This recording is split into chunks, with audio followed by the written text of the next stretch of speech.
welcome to my kitchen. I'm Sarah Ann Bale. Today we're making eggnog. We're actually gonna do a Puerto Rican eggnog because we're making coquito. Just so you know, coquito translates to little coconut in Spanish. I've got two 12-ounce cans of coconut milk in here. We're gonna heat it over medium just to get it nice and steamy. We actually just need it to be hot enough to add our sugar. I've got 1/3 of a cup of cane sugar. You can use stevia if you want. If you're making your eggnog with a sweetened condensed milk, I would use a lot less sugar. You could even do like a dulce de leche too, that would be great. I'm gonna add literally just 1/8 of a teaspoon, quite literally just 1 pinch of salt, sea salt, just to open everything up. And then I have a tablespoon of vanilla because it's the holidays. We're not gonna skimp anything. If you want, you can do this with a regular milk as well. I would use a whole milk, or if you have like 2%, just add a splash of half and half in there. The fattened coconut milk contains multiple chain triglycerides, or MCTs, to help you burn fat.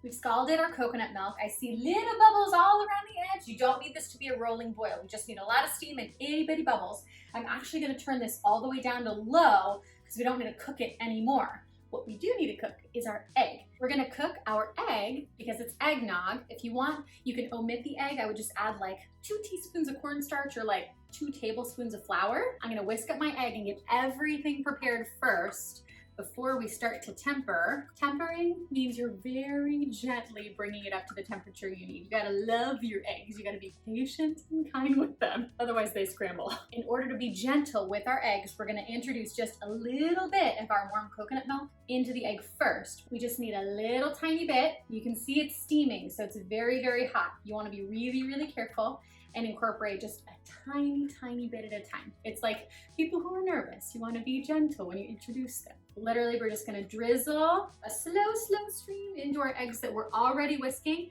And if you can, do not stop moving. You can't stop the beat! Because if you stop moving, those eggs are gonna seize up. You want those proteins to be long and gooey for this, not stiff. We want smooth eggnog, not chunky eggnog. If you want to be extra safe, you can do 1 more temper of your eggs before we add everything in. Our eggs have been politely introduced, so now we get to bring them into the rest of the party. We're going to do the same motion and begin whisking before we introduce our eggs into the rest of our coquito. And do not stop if possible. The eggs make it so rich and creamy and just the right thickness. I'm going to bring this back up to medium-low and let this simmer just for about 7 minutes until it thickens up just a little bit, and then we get to enjoy it. Our eggnog has thickened to the perfect consistency.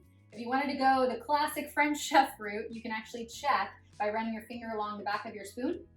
And if it keeps that line, you know she's perfect. We're gonna finish our eggnog with the signature eggnog flavor. We're gonna do fresh nutmeg. I have a tiny microplane grater, and I'm gonna grate about a half teaspoon right over the top. This is that special signature flavor that, what is it that makes eggnog flavor? It's fresh nutmeg. Turn off our heat, whisk her all together. Once you make this at home yourself and you realize just how easy it is, you're never gonna wanna go back. And this is literally dairy-free eggnog. I love it warm. Whoa. If you want, you can enjoy this the way it is. It's already perfect. You can also add a splash of whatever holiday spirit you wanna add.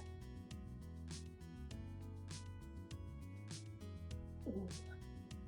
It is so creamy. You're not gonna believe there's no dairy in here. And it is so homey.